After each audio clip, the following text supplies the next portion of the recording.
Bueno, pues vamos a iniciar la sexta parte de nuestra serie ¿De dónde saldrá el anticristo? Una de las controversias más grandes que han existido acerca de la persona del anticristo ha sido respecto a su nacionalidad.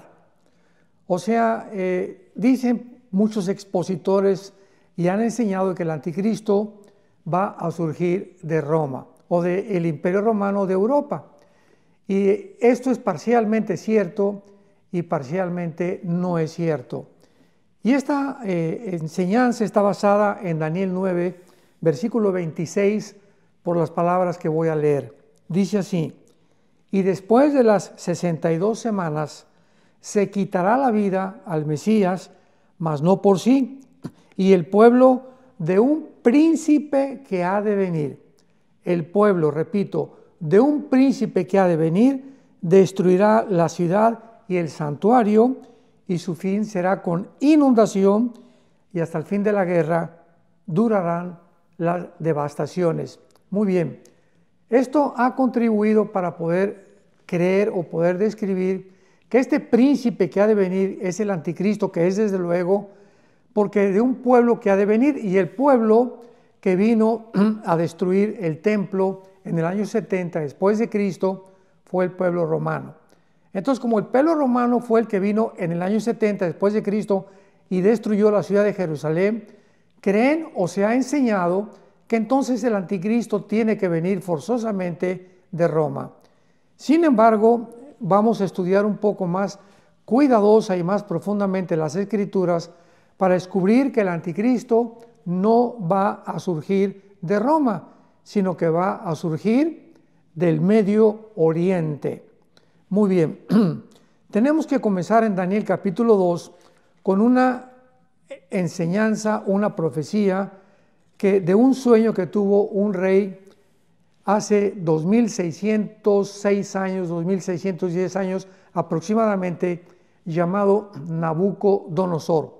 Este rey estaba soñando y de repente vio una estatua gigantesca que tenía la cabeza de oro, el pecho y los brazos de plata, el vientre de bronce, y las dos piernas de la estatua eran de hierro.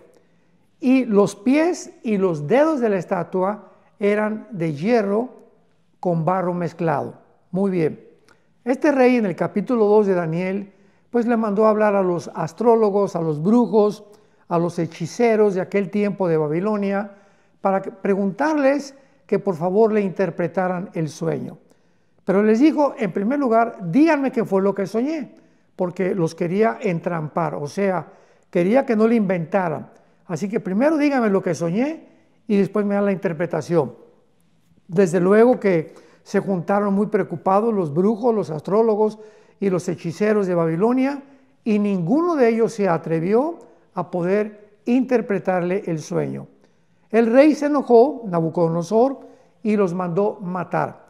Sin embargo, antes de que los matara, el jefe de los eunucos, que era el jefe de los ayudantes del rey en el palacio, tenía una amistad muy cercana con Daniel, que en aquel tiempo Daniel, un judío, un muchacho judío, junto con otros 3 judíos, fue llevado, exiliado a Babilonia.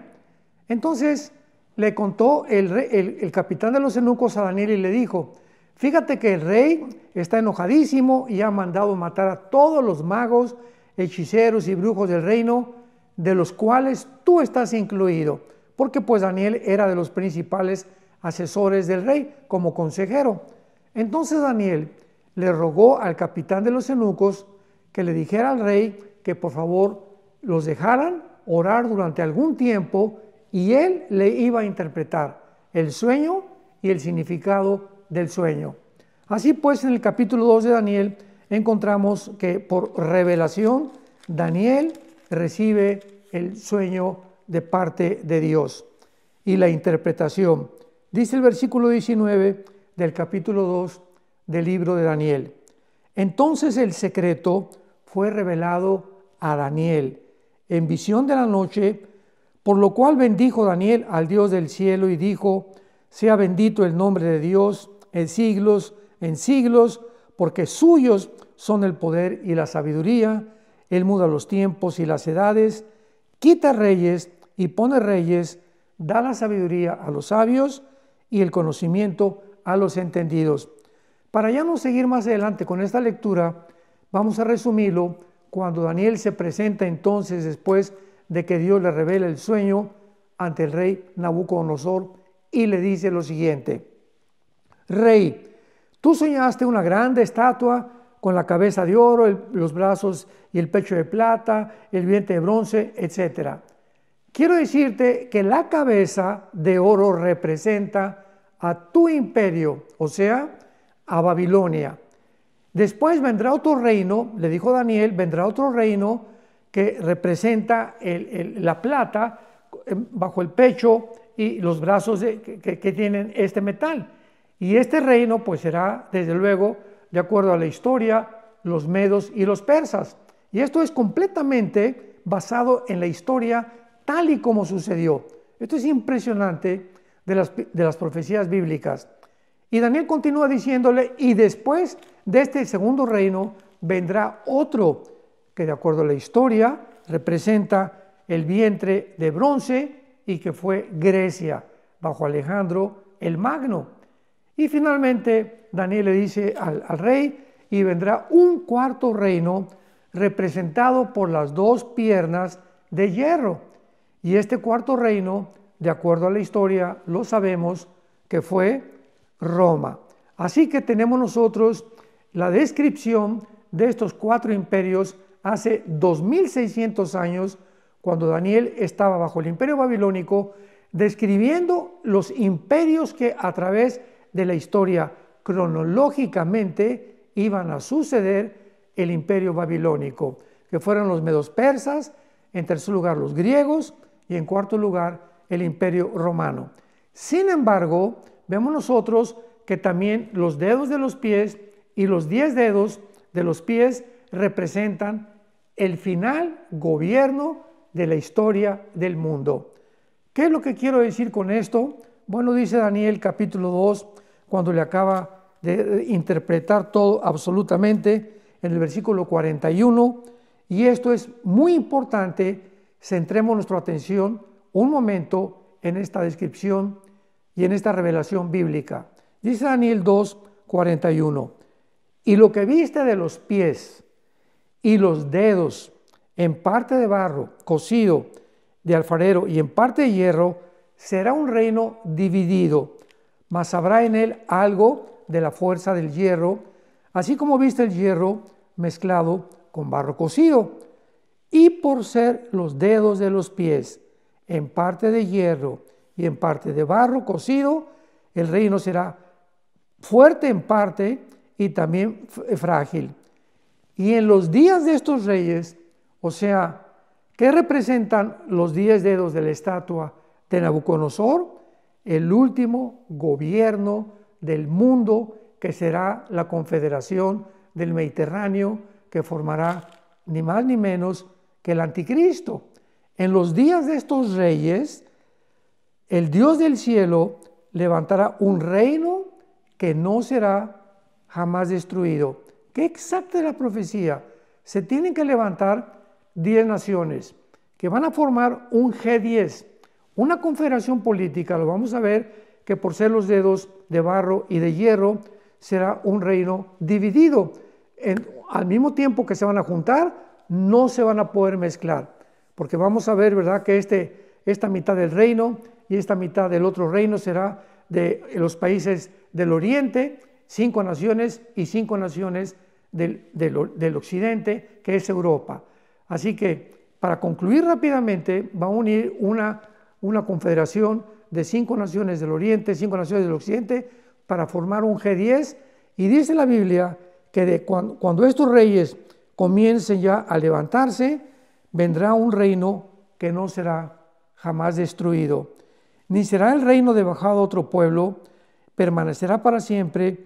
Y de la manera que viste que del monte fue cortada una piedra, porque cuando en el sueño de Nabucodonosor estaba la estatua, hubo una piedra que también vio el rey, que golpeaba los pies de la estatua, y en ese momento se desmoronaba el oro, la plata, el bronce y el hierro. Toda la estatua se desmoronaba. Y estos 4 imperios representan los imperios que van a formar de una forma uniforme la confederación final del anticristo. Entonces, cuando esta piedra golpea los pies de la estatua, estarán Babilonia, que representa la cabeza de oro. Los medos persas representan a Irán, porque Persia fue cambiado en 1935 por la República de Irán. En el 1979, se le cambió el nombre a la República Islámica de Irán. Después, en tercer lugar, Grecia, y en cuarto lugar, Roma. Entonces, cuando el anticristo surja, porque toda esta estatua representa la bestia o al anticristo, como lo vamos a ver en el capítulo 7, es cuando Jesucristo vendrá, desmoronará estos imperios y establecerá Jesucristo su reino milenial o su reino mesiánico. Y lo dice el versículo 45, el bronce, el hierro, la plata y el oro, el gran Dios ha mostrado al rey lo que ha de acontecer en lo porvenir. Así que esto es una profecía para los últimos días. Muy bien, veamos que cuando el Imperio Romano cayó, se dividió. Las 2 piernas del Imperio Romano representan su división tal como la historia lo evidencia. Por un lado, en la parte occidental del Imperio Romano duró aproximadamente como 470 años y tuvo su base en Roma. Pero la parte oriental del Imperio Romano duró casi 1100 años porque se extendió y llegó hasta Constantinopla, que es actualmente Estambul. Entonces, en Estambul se conoció como el Imperio Bizantino, que duró, repito, como 1100 años aproximadamente y fue destruido después por los bárbaros y por el Imperio Otomano. Entonces, el Imperio Romano representa el 4º imperio con las ramificaciones de los dedos y de los pies y de los dedos de los pies. Ahora veamos, en segundo lugar, de qué forma no es Roma realmente de donde saldrá el anticristo, porque si regresamos al capítulo 9 del libro de Daniel, el príncipe que ha de venir y el pueblo del príncipe que ha de venir, que fueron los romanos, se dedujo de esta interpretación que era Roma, el lugar o el territorio donde el anticristo iba a surgir. Pero veamos esto. Roma fue formada por legiones romanas y fue el general Tito quien en el año 70 después de Cristo vino a Jerusalén y destruyó Jerusalén y las murallas de Jerusalén y no dejó piedra sobre piedra. La historia nos enseña que Roma otorgaba ciudadanía romana a varias ciudades o ciudadanos dentro de su imperio. Por ejemplo, el apóstol Pablo él era de Damasco, de Siria, pero él tenía la ciudadanía romana. Y una vez que lo capturaron a Pablo, él ofreció y les dijo para defenderse que era ciudadano de Roma. Hechos 22, 25 al 28. Dice así: pero cuando le ataron con correas, Pablo dijo al centurión que estaba presente: ¿qué les es lícito azotar a un ciudadano romano sin haber sido condenado? Cuando el centurión oyó eso, el centurión romano fue y dio aviso al tribuno diciendo: ¿qué vas a hacer? Porque este hombre es ciudadano romano. Así que podemos ver que la ciudadanía romana no estaba confinada únicamente a Roma, sino que era otorgada a diferentes grupos o personas a través del imperio. Siendo el caso de esta manera, el pueblo que destruyó la ciudad de Jerusalén en el año 70 después de Cristo y el templo eran romanos, claro, porque era el imperio romano, pero no necesariamente los soldados que formaban la 10ª legión, que fue la legión que destruyó Jerusalén, eran y se constituían todos como romanos. De hecho, el ejército romano no consistía únicamente de soldados de Roma, sino de gente de otras regiones, dirigidos por generales romanos que llamaban legiones, repito, las cuales aún incluían y no incluían a no ciudadanos que podían ser recompensados con la ciudadanía romana después de que presentaban, al terminar su servicio militar, su servicio a Roma. Esto era necesario porque con la grandeza y el tamaño del Imperio Romano no había suficientes soldados que pudieran alistarse en el ejército. En otras palabras, el ejército que destruyó Jerusalén estaba bajo el general romano Tito, pero no eran todos los soldados, ni se podría decir Roma destruyó Jerusalén. Esto demuestra que la 10ª legión romana estaba compuesta de árabes, de libaneses y de sirios y desde luego de romanos, pero la mayor parte de la 10ª legión de Roma que destruyó Jerusalén eran soldados del Medio Oriente. Así que podemos nosotros ver claramente de qué forma esta teoría se desvanece, de que realmente el anticristo va a surgir de Roma, porque los soldados que atacaron Jerusalén eran el príncipe que ha de venir, eran o provenían de Roma. Ahora muy bien, llegamos al capítulo 7 de Daniel y encontramos que Daniel ahora no es el rey Nabucodonosor, sino que es ahora el mismo Daniel quien tiene un sueño o una visión donde ahora los 4 imperios que representa el estatua de Nabucodonosor, Babilonia, Medo-Persia, Grecia y Roma, ahora en el capítulo 7 son descritos por el Espíritu Santo ya no como un hombre que representa la estatua, sino como 4 bestias. La visión de Nabucodonosor fue de la perspectiva en la que se ven a los imperios, pero la visión del capítulo 7 es la perspectiva de cómo Dios ve y considera a todos los imperios que han habido desde el principio de la humanidad y que todos han sido distinguidos porque persiguieron a Israel. Y estos imperios son Egipto, fue el primer imperio, recordamos, que llevó cautivo a Israel.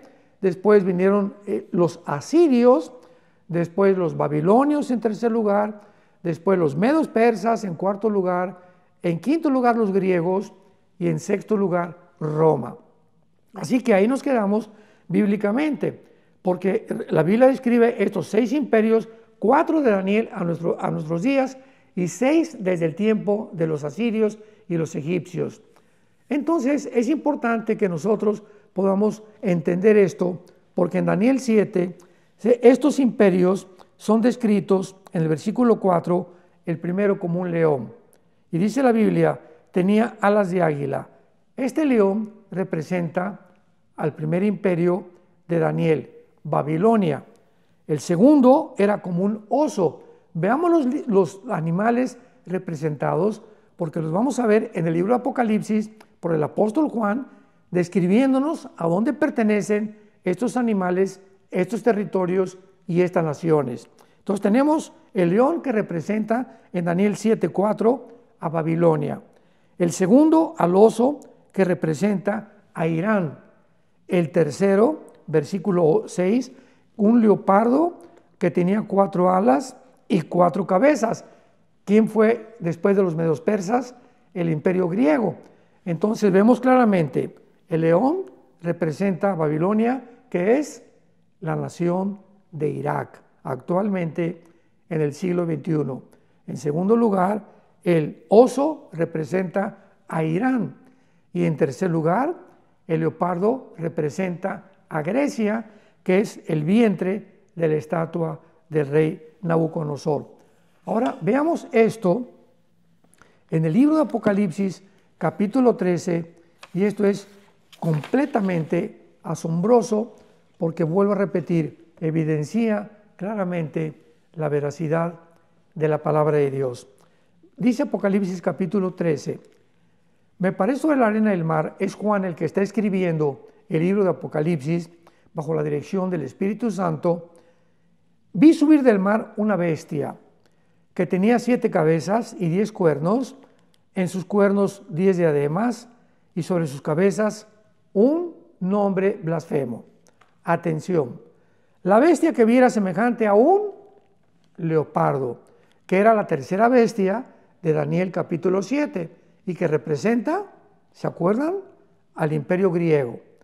Sus pies como de oso, el oso representa a Irán en Daniel capítulo 7, y su boca como de león, el león en Daniel 7 representa a Irak.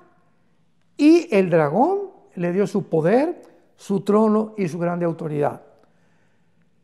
Esta figura que nos presenta el Espíritu Santo nos dice claramente, por tener el cuerpo de un leopardo, que las naciones más importantes, porque el leopardo representa a Grecia, pero es importante recordar que cuando muere Alejandro el Magno, su imperio se divide en cuatro divisiones, que fueron Egipto, que fueron Turquía, que fueron Macedonia y que fueron Egipto y Siria, Egipto, Siria, Macedonia y Turquía. Egipto, Siria, Macedonia y Turquía. Son las 4 naciones en que se divide en los 4 generales a la muerte de Alejandro el Magno. Entonces, cuando la Biblia dice claramente que el leopardo, que es el que domina el cuerpo de la bestia, o sea, de que la bestia es el anticristo, nos muestra que estos 4 divisiones que tuvo Alejandro el Griego son las 4 divisiones en el Medio Oriente, que son las naciones que formará el anticristo. En conclusión, ¿qué te estoy diciendo? Que cuando se levante el anticristo, él va a tener a Egipto, va a tener a Macedonia, va a tener a Turquía y va a tener a Siria. Qué interesante, Siria, Egipto, Macedonia y Turquía, 4 naciones que van a formar parte en el Medio Oriente del imperio del anticristo. Esto es asombroso porque vemos ahorita el conflicto tan grande que hay en el Medio Oriente. Siria, hasta hace algunos meses, todos sabemos que estaba controlada por Irán y por Rusia, porque Rusia pues tenía en Siria la única base naval, ahí en Turkmenistán, que es un puerto que está cerca de Siria y que está colindando con el mar Mediterráneo. Entonces a Rusia le convenía tener un puerto en Siria que da al Mediterráneo porque era el único lugar naval que Rusia podía tener como acceso al mar Mediterráneo. Así que Rusia defendió a Siria cuantas veces pudo durante muchos años. Sin embargo, algo sensacional, algo completamente espectacular sucedió cuando oímos que en 11 días Siria fue capturada por un grupo de rebeldes llamado el líder Al-Jolani, que fue uno de los comandantes de ISIS y de Al-Qaeda. Imaginémonos nada más quién está ahorita en Siria, junto con otros revolucionarios y grupos terroristas. Entonces, Irán usaba a Siria, Rusia usaba Siria, principalmente Rusia por la base naval, pero Irán le convenía a Siria porque a través del Líbano enviaba armas a Siria, al presidente Assad, que era el tercero en sucesión de la familia Assad como gobernante, el último gobernante que tuvo Siria. Así que cuando es capturada Siria, todos nos quedamos completamente perplejos, porque decíamos, ¿cómo es posible que pueda haber Siria caído? Yo todavía enseñé hace como 6, 7 meses que era una imposibilidad muy grande de que Siria fuera a caer en manos de cualquier otro grupo o cualquier otra nación. Sin embargo, sucedió, porque es la forma como Dios nos muestra que Él es el Dios del tiempo, Él es el Dios de las naciones también. Él levanta imperios, Él derrumba imperios, en el momento que Él quiera, de acuerdo a la oración. ¿Se acuerdan que acabamos de leer de Daniel capítulo 2? Donde Daniel alaba a Dios porque Él pone y quita a los gobernantes del mundo. Entonces, Siria pues queda ahorita en manos de un rebelde que se llama Al-Jolani, y está completamente ahora controlado por el presidente de Turquía, Recep Erdogan. Y Erdogan tiene el control ahorita de los más grandes grupos rebeldes de Siria. Sin embargo, se ha mezclado en Siria un movimiento de kurdos, de drusos, de rebeldes que estaban en contra del presidente Assad y también de terroristas que pertenecen a Golani de Irak y del Medio Oriente, antes que llegara a Siria. Entonces ahorita se podría llamar una ensalada del chef, Siria. Es una mezcla de grupos étnicos o revolucionarios que unos y otros no se llevan muy bien, que tarde o temprano esto tiene que explotar. Ahora muy bien, durante todo este tiempo Israel aprovechó cuando vino el golpe de Estado en contra de Assad y Assad salió huyendo hacia Rusia con su papá Vladimir Putin, porque siempre lo ha protegido Putin a Assad. Israel se aprovechó para que arriba de las montañas del Golán, que está junto al mar de Galilea, hay una zona que se llama el monte Hermón. Y este monte está del lado sirio, del territorio sirio, y es la frontera exactamente entre Siria e Israel. Entonces, cuando vino esta confusión en Siria, Israel no perdió tiempo y tomaron el monte de Hermón para poner una base militar y desde ahí poder vigilar, porque es una base, una altiplanicie que tiene una vista inmensamente grande, que pueden contemplar hasta después de Siria lo que puede pasar. Y ahorita Israel permanece ahí centrado, establecido militarmente, que le da un punto estratégico militar en contra de Siria. Por eso el rebelde que está ahorita al frente de los ejércitos en Siria, Golani, dijo: yo no me voy a meter con Israel, e Israel se lo advirtió: te metes con Israel y entonces vas a tener muchos problemas. Sin embargo, todo esto nos muestra claramente por qué el anticristo se le llama en la Biblia el asirio. Y esto lo vamos a evidenciar y lo vamos a corroborar, porque esto es precisamente la nacionalidad que el anticristo tendrá. Vamos a corroborarlo con la Biblia y veamos tres pasajes muy importantes. El primero en Isaías capítulo 10. Dice el capítulo 10 de Isaías, versículo 5, que está hablando todo este capítulo de Asiria y del asirio, que vamos a ver que representa el anticristo. Dice Isaías 10, versículo 5, oh Asiria, vara y báculo de mi furor, en tu mano he puesto mi ira. Está hablando Dios a Asiria, que la va a usar como un instrumento para poder Dios castigar a otras naciones, que es el método que siempre Dios ha usado. Cuando Israel se rebelaba contra Dios, Dios usaba a Siria, usaba a Irak para que invadieran Israel o para que castigaran a Israel. Y dice el versículo 6, le mandaré contra una nación pérfida y sobre el pueblo de mi ira le enviaré, que en este caso es el pueblo de Israel en el tiempo de la gran tribulación, donde quedará bajo la ira de Dios y donde Dios purificará a Israel por haber rechazado al Mesías. Y dice el versículo 12, que es la clave de todo este pasaje. Isaías 10, versículo 12. Pero acontecerá, escuchemos con mucha atención, acontecerá que después que el Señor haya acabado toda su obra en el monte de Sión y en Jerusalén, castigará el fruto de la soberbia del corazón del rey de Asiria. Que clara es la Biblia, esta obra Dios no la ha acabado en Jerusalén, la terminará hasta que Jesucristo regrese. Entonces, cuando Dios termine con Jerusalén, Jerusalén sea purificado y puedan entrar al reino milenial. Cuando acepten al Mesías, como dice Apocalipsis 1:8, llorarán por aquel que traspasaron las tribus de Israel. Entonces Dios va a castigar ¿a quién? Al rey de Asiria, que es ni más ni menos que el anticristo. Vayamos ahora al capítulo 14. Vamos a seguir sumando más pasajes bíblicos para confirmar esto.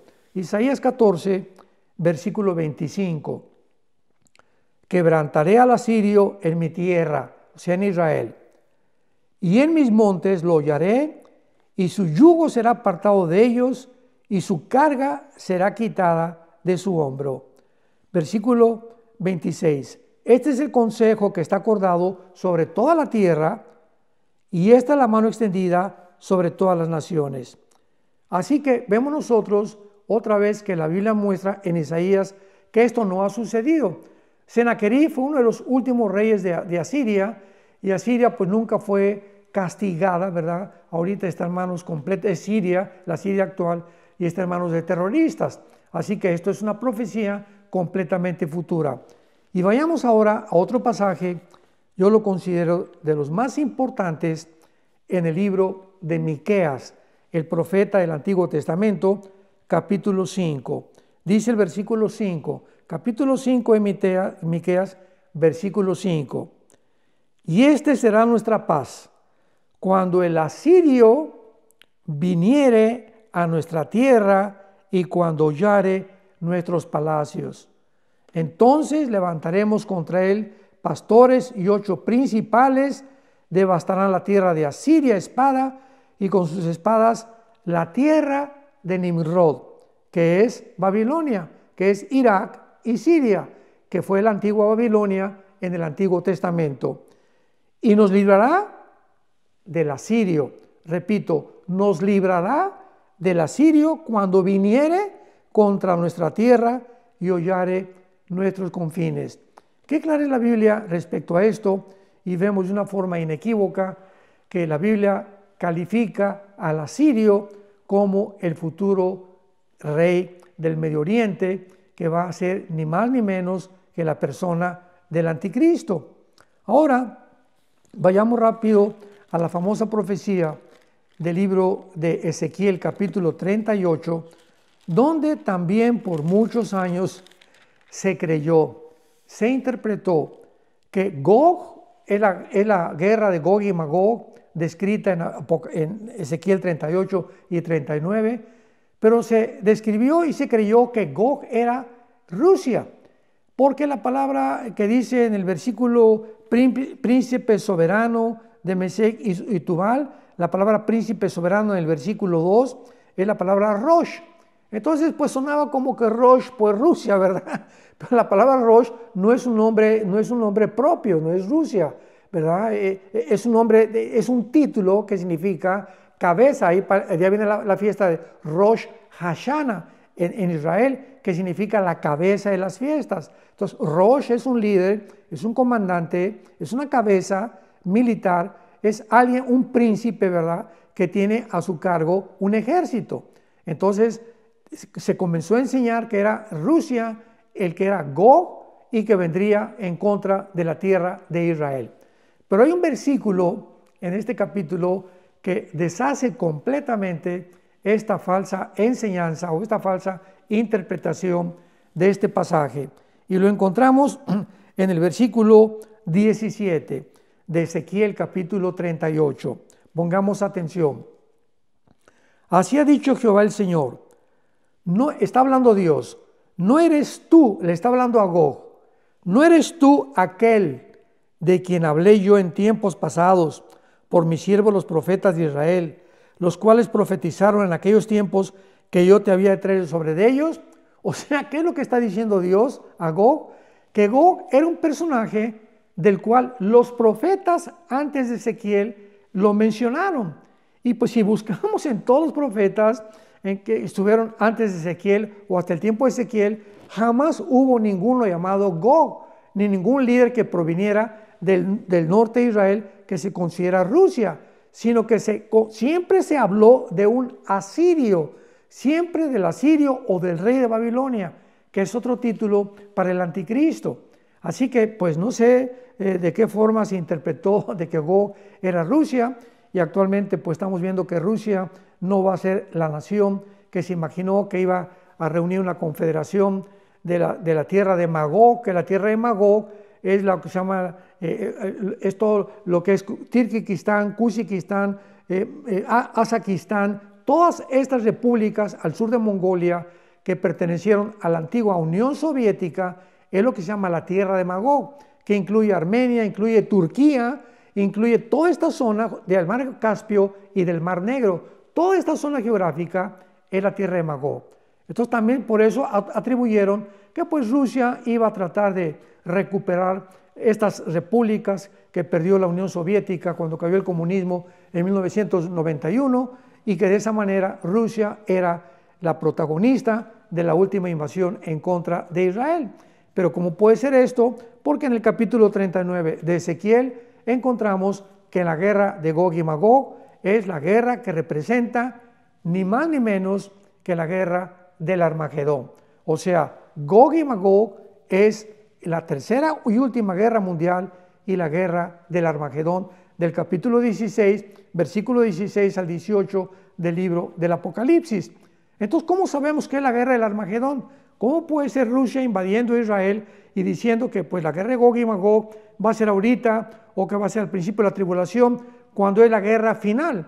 Porque al final de esta guerra, dice Ezequiel 39, pondré mi gloria entre las naciones cuando termine esta invasión de Gog y Magog, y todas las naciones verán mi juicio, y de aquel día en adelante sabrá la casa de Israel que yo soy Jehová su Dios.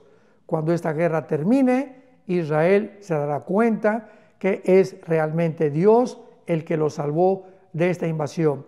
Y esto no puede suceder hasta que Israel sea purificado y reconozcan antes de que Jesucristo regrese que realmente Él es el Mesías, y cuando Él venga lo van a adorar y reconocer, y toda lengua y toda boca confesará que Jesucristo es el Señor.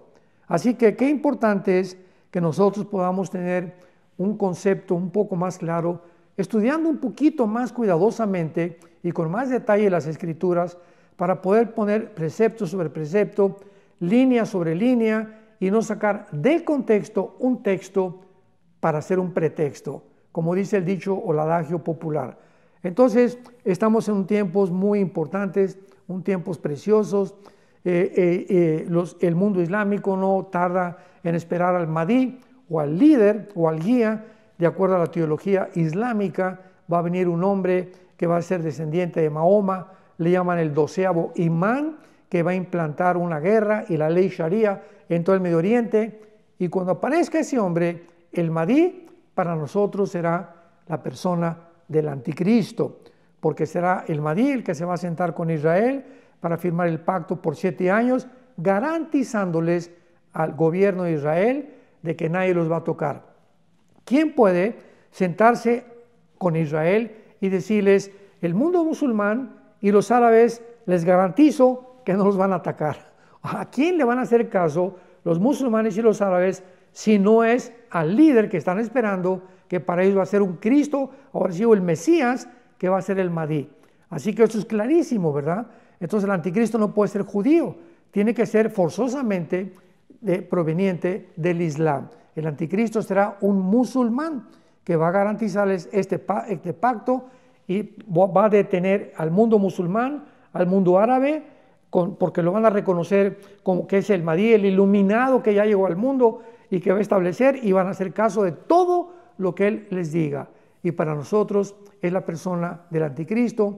Israel será engañado y caerán en una trampa mortal, como lo escribe Isaías capítulo 28. Así que pues le damos gracias a Dios por esta serie de dónde saldrá el anticristo.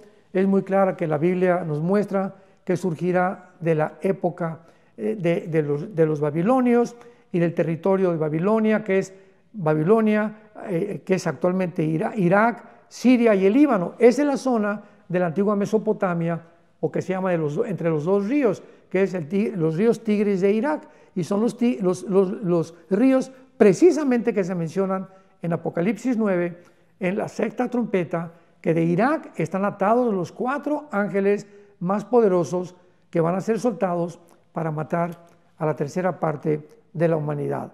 Así que no es coincidencia que la Biblia nos muestre la tierra de Sinar, la tierra de Babilonia, Irak, zonas geográficas que no se pueden alegorizar ni se pueden espiritualizar, sino que son exactamente, literalmente, tal como la Biblia los describió.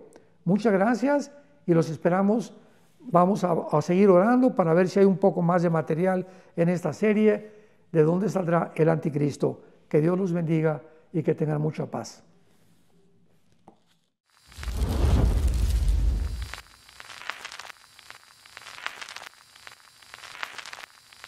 Hola, ¿qué tal? Me da mucho gusto saludarles y quisiera simplemente comunicarles que gracias a todos ustedes a través de todas las naciones del mundo que aman la palabra de Dios y que realmente están interesados en que nosotros como organización Vida Nueva para el Mundo y Armando Alducin Ministries continuemos predicando el Evangelio de la Gracia de Jesucristo y que podamos nosotros continuar haciéndolo gracias a sus donaciones.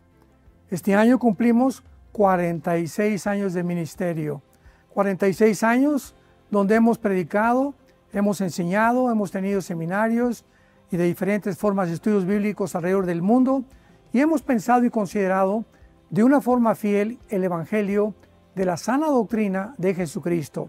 Nosotros, con todas estas donaciones, tenemos que sostener pastores, misioneros, obras, equipos de televisión y aún continuamos buscando la manera de poder elevar este ministerio. Hasta este momento quiero que ustedes estén enterados que no tenemos una sola propiedad como organización y así hemos trabajado durante 46 años porque le damos la importancia a la evangelización, a las misiones y también a los hombres de Dios para levantar más pastores. Le damos las gracias y que pueda Dios con su gracia tocar sus corazones y que puedan ustedes invertir en un terreno donde es fructífero, porque creemos que ha producido bastante buen fruto para la gloria de Dios. Gracias, muchas gracias por sus aportaciones y por las donaciones que sabemos ustedes continuarán haciendo para que podamos continuar siendo fieles en la predicación del Evangelio de la gracia de Dios. Que Dios les bendiga.